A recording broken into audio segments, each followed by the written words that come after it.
there's just a lot of like people like disbelieve in Jovic. Look, I've been saying this for a long time. I said it as recently as Thursday. This guy just doesn't play. You can't expect him to come good because a striker, he needs rhythm and stuff. Like you can't just throw him in once in a while and expect him to do something, and then when he doesn't, you can't hold him accountable for that. It's not fair. Okay, like give him a sample size at least. Give him a string of games, and if he doesn't do anything, then say it. Which, by the way, he actually did stuff. But if you learn to kind of look at the game in a different way, you'll realize that first of all, his presence, even though he didn't do anything on the stat sheet, his presence created 2 goals today. And possibly won Real Madrid the game because he also drew the red card. On the first goal, he is taking the attention from Mandy and Bartra, and especially when Carvalho, he was initially tracking Fede before Fede popped up and scored.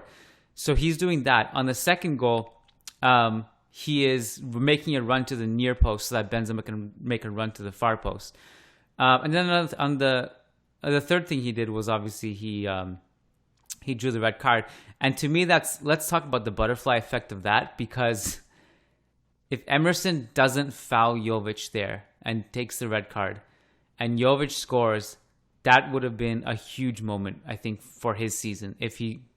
And how many? This has just been like his luck so far, right? Like, Yeah, this just keeps happening. Last season, it's like, oh, he scores perfect. Oh, he's offside. Oh, he's again offside. And it's like that happened like what? How many times? 4 times? I don't know. I'm just making that number up. But it happened enough for like, oh, that sucks. That was unlucky. And then today, it's like, okay, this is the moment where the floodgates open, the icebreaker right here, and then Emerson has to do that. So she's had some bad luck. Let's be honest. Let's cut him some slack here.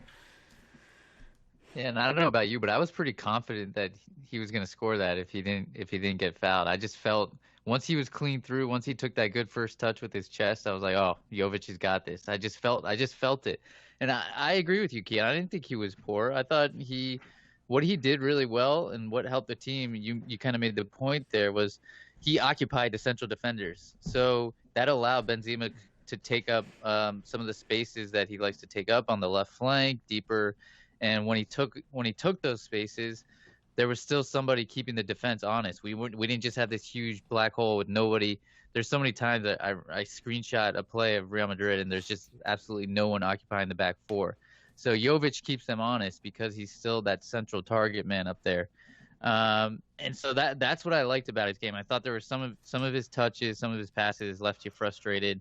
Sometimes he didn't make the run, like Odegaard was looking for him to make a run in behind, and he played the ball, and then Jovic just never made the run. So there was moments like that where you're like, come on, Jovic, get into it.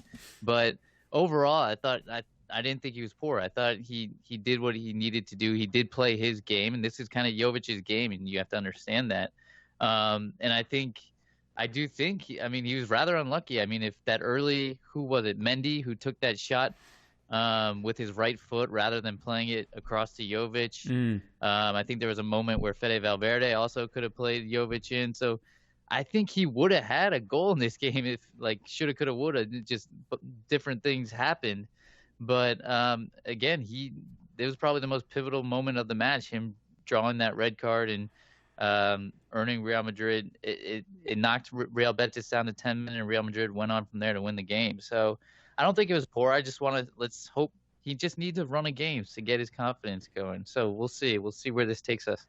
Yeah, it's Jovic's luck is really an incredible thing. Obviously for the thing you guys mentioned, but also that every time he seems to be put into the team, it's at a moment where the team just plays badly as a whole, or like the scheme is just off. Like, for example, the Mallorca game where Isco was like in defensive midfield or whatever. And in this one, obviously, like, our possession game wasn't clean exactly, the ideas weren't necessarily there.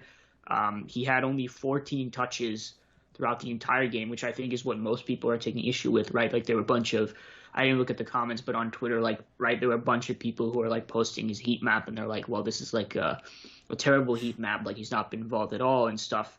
And it's funny to me that people will take issue with Karim Benzema, right? Like a false 9 type player. They say, oh, he goes too deep. He's getting too involved.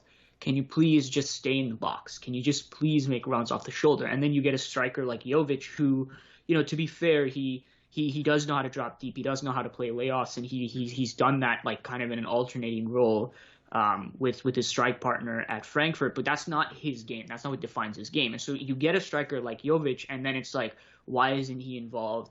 Why isn't he having a ton of touches? You know, and it's just interesting to me, kind of like the contradictions in those criticisms, because you know, he's not a Karim Benzema, and to expect in such a weird, such a chaotic game where the only way he could have really gotten involved was doing the things Benzema were doing, coming deep, knowing exactly when to drop off, dribble players, make certain passes, like that would have been the only way for him to do it.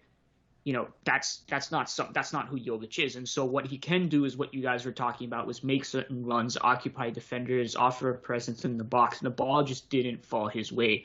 And so, yeah, I mean, I'm not going to say this was an absolutely incredible performance or whatever, but I think he did do decently. I think he offered what he could in a weird situation, another weird game, and it was fine. And I come away with this with like thinking about the potential that he can offer in the box more than anything. And I don't think he hurt his stock at all in this game. I think if you analyze his performance within the context of everything, it was fine. It wasn't amazing, but I find it very hard to say that he was poor.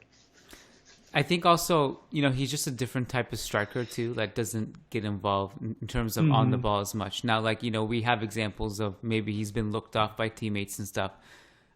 There's, I think, one thing you can say about him that's different from someone like Mariano or even like someone like Borja Mayoral.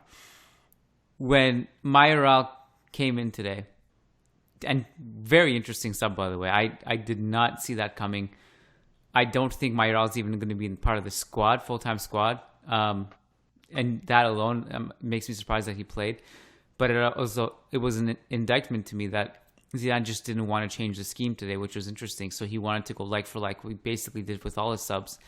And he wanted to keep the two striker format. So he brought on Mayoral for Jovic, instead of being Rodrigo Vinicius, which I think would have been an interesting look if you brought in someone like Vinicius and Rodrigo, because at that stage of the game, Betis' line was so high. It was so vulnerable. Plus, they were playing with 10 men. I think one of those two would have made sense. But alas, Real Madrid won. Who cares? But I think the thing with Jovic is, like, when Mayoral came in today, you immediately noticed him. He had a bunch of touches. He drew the penalty. So, like, I think in some ways you notice other strikers more than you notice Jovic. And for that reason, I think people will take issue with Jovic because part of them, they don't understand what he does, right? But he's a really good off-ball mover, and he doesn't need many chances to score. That's like just kind of the type of striker he is. He's more of like an Icardi than he is a Benzema. So, but I think this is a good opportunity to also just talk about the team's offense as a whole. Which Eugenio said after this game, something